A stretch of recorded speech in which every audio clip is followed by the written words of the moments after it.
Bonjour chers auditeurs de l'émission Le Pain Matinal, une production du ministère Ta Seconde Chance International, un rendez-vous qui nourrit ton âme et t'invite dans la présence de Dieu chaque matin. Cette émission comprend 2 moments forts.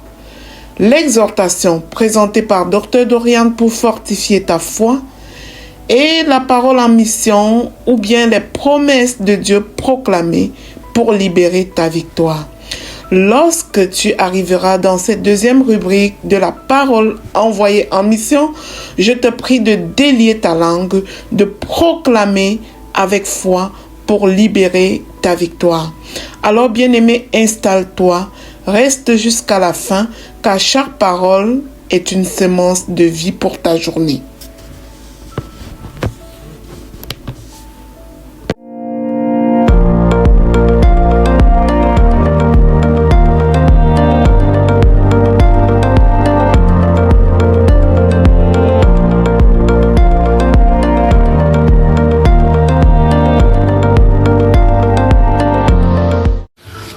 Bonjour chers serviteurs audacieux, bienvenue dans la rubrique exhortation de notre émission Le Pain Matinal.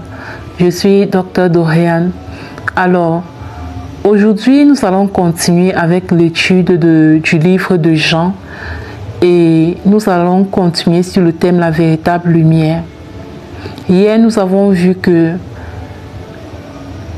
la vie et la mort sont au pouvoir de la parole, sont au pouvoir de la langue. Nous avons vu que pour bâtir une année 2026 réussie, nous devons travailler avec la parole. Que ce soit avec la parole de Dieu, mais que ce soit aussi la parole qui sort de notre bouche. Parce que la Bible dit dans ce livre de Jean que tout ce qui est, en fait, que toutes choses ont été faites par la parole. Tout a été créé par la parole. Et que rien de ce qui a été créé n'a été fait sans la parole.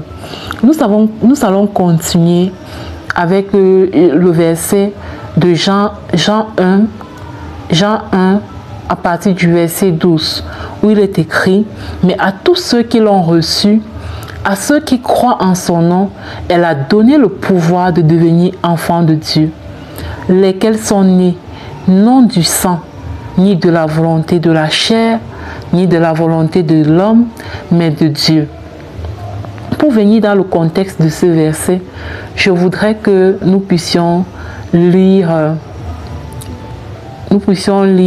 à partir du verset 5. Jean 1 à partir du verset 5, où il est écrit « La lumière luit dans les ténèbres, et les ténèbres ne l'ont point reçue. Il y eut un homme envoyé de Dieu, son nom était Jean.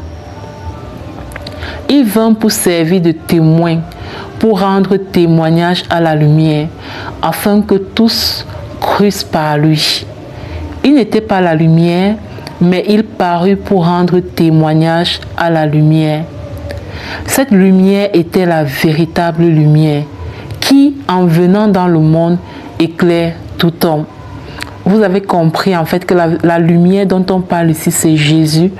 Et il y a eu Jean-Baptiste, qui est venu au monde et sa mission était vraiment de servir de prédécesseur au Seigneur Jésus. Il est cette personne que Dieu a établie pour annoncer la venue du Seigneur. Vous voyez, pour annoncer la venue du Seigneur. Alors, ici, quand on parle de la lumière, on parle du Seigneur Jésus en fait. Et on parle du fait qu'il est venu dans le monde. Et le monde ne l'a pas accueilli en fait. Le monde ne l'a pas reçu. Et le verset 9 nous dit que Jésus était la véritable lumière qui, en venant dans le monde, éclaire tout homme. Donc avant Jésus, nous marchons un peu comme dans les ténèbres en fait. Avant Jésus, nous marchons un peu comme dans l'obscurité. Et Jésus est donc cette lumière qui vient éclairer notre vie, qui vient donner un sens à notre vie, qui vient illuminer notre vie en fait. Parce que souvenez-vous, avec le péché d'Adam et Ève au jardin d'Éden, il y a eu il y a eu comme des ténèbres en fait qui sont arrivées sur la terre. Il y a les ténèbres qui sont arrivées sur la terre. Parce que quoi? Il y a une déconnexion avec notre source. Vous voyez un peu? Il y a une déconnexion avec notre source. C'est un peu comme vous branchez, quand il y a une coupure d'électricité en fait, ou quand vous débranchez en fait un appareil de la source d'alimentation de cet appareil-là, il y a l'obscurité qui apparaît, la lumière est éteinte en fait. Vous voyez, la lumière est éteinte. C'est pourquoi on va parler de ténèbres. Et Jésus est donc cette lumière. Parce que nous avons été déconnectés de notre source depuis dans le jardin d'Éden. On est comme dans l'obscurité. Donc Jésus est donc cette lumière que Dieu a envoyée sur la terre pour venir mettre fin à cette obscurité en fait qui régnait depuis jadis. Cependant, la parole de Dieu dit que il est cette véritable lumière qui est venue dans le monde, mais le monde ne l'a point reçu en fait. Le monde ne l'a point accueilli comme cette lumière-là qui vient mettre fin à l'obscurité. Maintenant, au verset 12, la parole de Dieu dit que mais à tous ceux qui l'ont reçu, que bien que le monde ne l'ait pas accueilli, bien que le monde n'ait pas reçu cette lumière, la parole de Dieu dit mais, dites avec moi, mais à tous ceux qui l'ont reçu, cette lumière dont Jésus a donné le pouvoir de devenir enfant de Dieu. Il dit, mais à tous ceux qui l'ont reçu, à ceux qui croient en son nom, elle a mis pour la lumière qui représente Jésus, donné le pouvoir de devenir enfant de Dieu, lesquels sont nés, non du sang, ni de la volonté de la chair, ni de la volonté de l'homme, mais de Dieu. Ça, c'est merveilleux. C'est vraiment merveilleux. Ça veut dire que à cause de Jésus, ou grâce à Jésus, ou par Jésus, ceux qui croient en Jésus vont être reconnectés au Père, vont être reconnectés à Dieu et vont se mettre à être à nouveau éclairés. Donc, c'est une nouvelle naissance. Une nouvelle naissance, ça veut dire quoi? J'étais déconnecté de ma source, donc j'étais mort. Maintenant, il y a un canal qui me permet d'être rebranché à nouveau à ma source. Donc, en ce moment, on parle de nouvelle naissance. Non pas que je sois né en ce moment-là du ventre d'une femme, mais c'est une naissance qui est spirituelle. C'est pourquoi la parole dit au verset 13 de Jean 1, lesquels sont nés non du sang, ni de la volonté de la chair, ni de la volonté de l'homme, mais de Dieu. Une nouvelle naissance qui est quelque chose de spirituel. Et ça nous interpelle. Ça nous interpelle tous à naître de nouveau. Ça nous interpelle tous à prendre notre nouvelle naissance au sérieux. Attention, je ne te parle pas ici d'une religion. Je ne te parle pas ici d'une congrégation. Je te parle du fait de revenir à la vie, du fait de passer de cet état de mort spirituelle à cet état de la vie éternelle, où tu es reconnecté, où tu es réconcilié avec ton Dieu. Est-ce que tu es né de nouveau? Est-ce que tu es né de nouveau?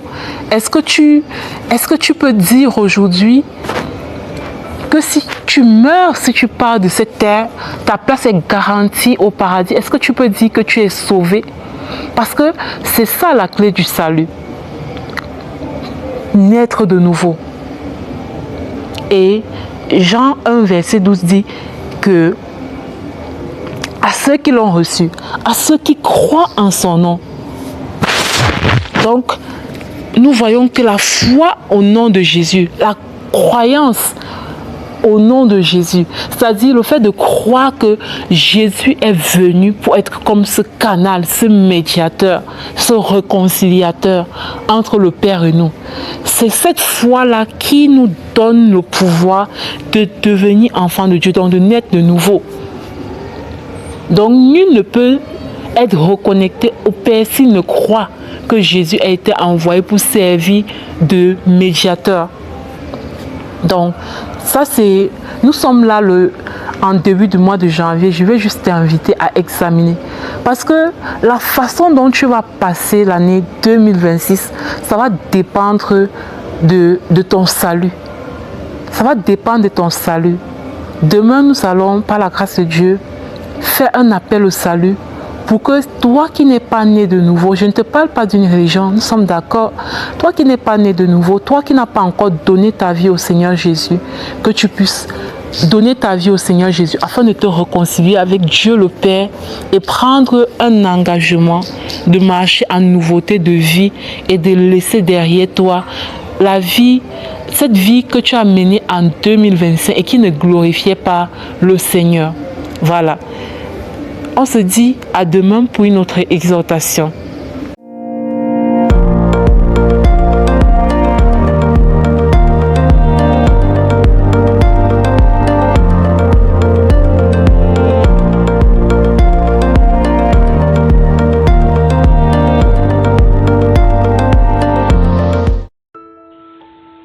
Bien-aimés, bienvenue dans cette deuxième partie de l'émission Le Pain matinal du ministère Ta Seconde Chance.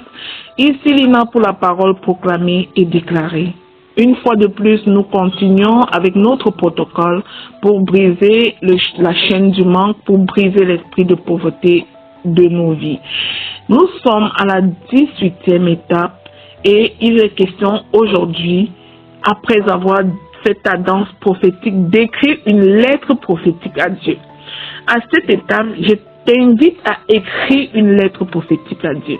Lorsque tu crois et que tu écris, tu viens de sceller l'alliance par l'écriture.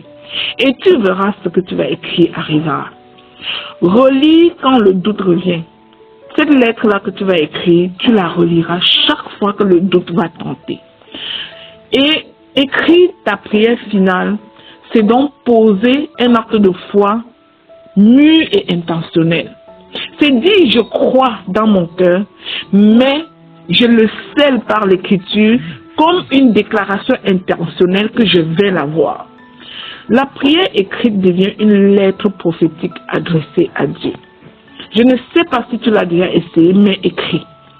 Elle rassemble ce que nous avons cru. Parce que tu dois redéposer sur une feuille ce à quoi tu as cru, ce que tu as reçu, ce que tu as proclamé, ce que tu as espéré.